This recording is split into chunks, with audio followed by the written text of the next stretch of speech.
C'est la blague de trop pour l'animateur Tex. Le 30 novembre, il était invité sur C8 et il a fait une blague. Violence faite aux femmes, la blague de l'animateur qui ne passe pas. Ce sont les titres 2-3 jours après.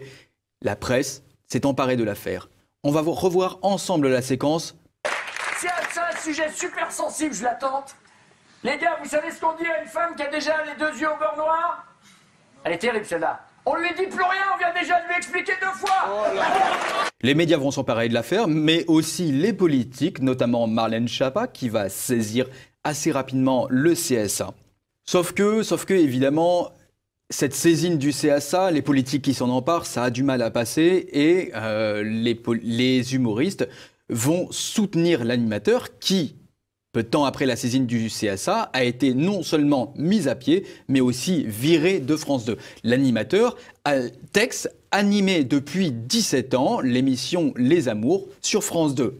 Les humoristes soutiennent l'animateur Tex, avec notamment Pascal Légitimus, donc c'est un ancien humoriste des Inconnus. Je confirme, l'humour est utile et nécessaire, c'est un exutoire.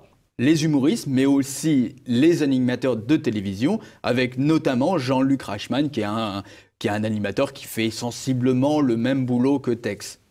Que pensez-vous du limogeage de Tex pour une mauvaise blague? Non, c'est un petit peu exagéré. Je me rappelle de la polémique avec Europe 1, justement avec Nicolas Canteloup, qui avait dépassé, il s'était excusé. On regarde ce qui se passe avec Antoine Griezmann en ce moment, qui s'est peinturluré juste parce qu'il a plein de potes dans le basket, il s'est mis en blague. Il s'est excusé. À un moment donné, c'est vrai que ça va un petit peu loin et qu'on est un petit peu tributaire du ragot.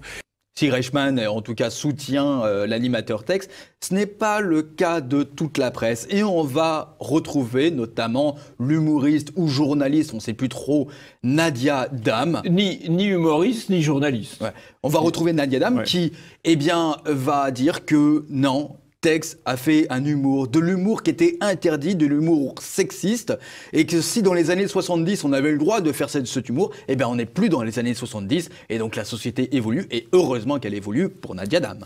Et puis surtout, quand va-t-on cesser de convoquer le passé pour dénoncer un retour de la morale? Puisque dans les années 70, on fumait dans la voiture, fenêtre fermée avec les gosses à l'arrière.